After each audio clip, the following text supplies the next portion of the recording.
देवी गंगा के धरती पर अवतरण दिवस को गंगा दशहरा के पर्व के रूप में मनाया जाता है। गंगा दशहरा हर साल ज्येष्ठ महीने की शुक्ल पक्ष की दशमी तिथि को मनाने का विधान है। इस दिन किसी भी नदी में स्नान करने और दान देने का बहुत महत्व माना गया है। स्कंद पुराण में लिखा है कि ज्येष्ठ शुक्ल दशमी संवत्सर मुखी मानी गई है। इसमें स्नान और दान तो विशेष कर करें। किसी भी नदी पर जाकर अर्घ और तिलोदक अवश्य करें। इस दिन खासकर गंगा नदी में स्नान करने और दान करने से सभी पाप धुल जाते हैं।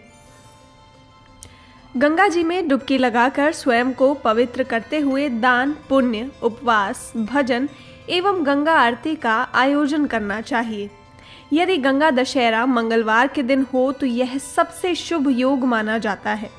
यदि ज्येष्ठ शुक्ल दशमी के दिन मंगलवार हो तथा हस्त नक्षत्र युता तिथि हो तो यह सब पापों को हरने वाली होती है।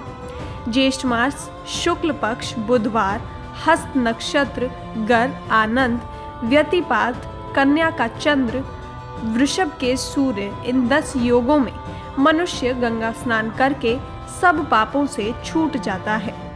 गंगा दशहरा पर हजारों भक्त ऋषिकेश, प्रयागराज, बनारस, गढ़मुक्तेश्वर, हरिद्वार, गंगा सागर और पटना के गंगा नदी में पवित्र डुबकी लगाते हैं। गंगा दशहरा के दिन दशाश्वमेध घाट, वाराणसी और हर की पौड़ी, हरिद्वार की गंगा आरती विश्व प्रसिद्ध है।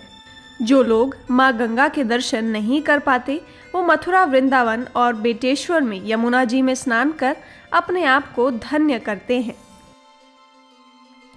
ओम नमो भगवती हिली हिली मिली मिली गंगे मां पावे पावे स्वाहा। यह गंगा जी का मंत्र है। इसका अर्थ है कि हे भगवती गंगे, मुझे बार बार मिलो, मुझे पवित्र करो। इस मंत्र के साथ मां गंगा का ध्यान और पूजन करने हेतु गंगा नदी में खड़ा होना चाहिए।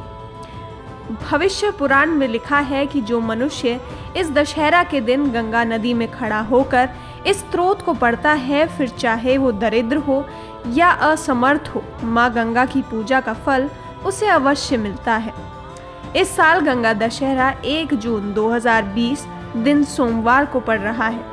इस प्रकार जून महीने की शुरुआत ही इतनी पवित्र और महत्वपूर्ण होगी।